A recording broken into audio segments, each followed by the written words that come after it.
So by now, I'm sure you're seeing some of the fallout from the breakup of the two best buddies, Elon Musk and Donald Trump. Now, this is ending the way it was always going to end. Musk is a narcissist, so is Donald Trump.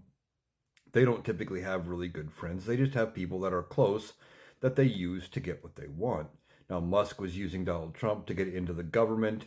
He wanted to get a bunch of contracts, do things like that, and try to make himself more money, including tax breaks, things like that. Well, as the fallout has been going, Musk is going after the big, beautiful bill, calling it pork filled, calling it a waste, pushing members of Congress to not pass it.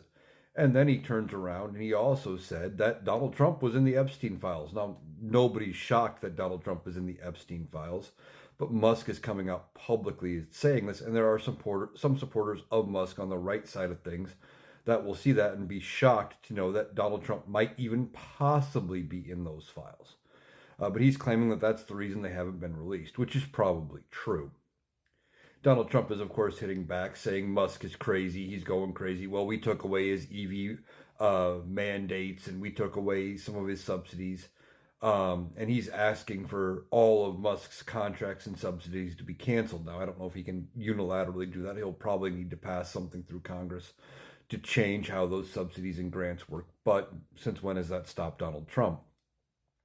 This just continues the pattern of what was always going to happen. These two were going to have an epic fallout.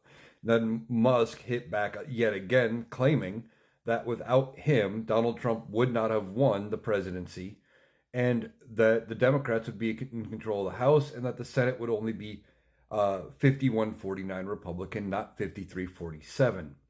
Now, I don't know where he's getting those numbers from. Is that him admitting that he had something to do with rigging the election? Possibly. We'll have to see how this continues to play out. It wouldn't surprise me if Elon Musk burns himself in the process by admitting to doing something illegal like rigging the election just to prove Donald Trump is worse. And that is kind of how this is going to go. They're going to keep one-upping each other, trying to point the finger at, look at what this bad thing this other person did, and then somehow implicate themselves in the process. It's going to be messy. It's not going to end well. This is going to be worse than some of the worst divorce cases you've ever seen. This is what happens when narcissists break down. And this is just going to compile on Donald Trump with all of the losses, everything else that's going on. This isn't going to be good for his mental state. We're already worried about him having mental decline. The pressure from this is going to be worse. We will just have to see how he handles everything going forward. It's going to be great. Get your popcorn ready.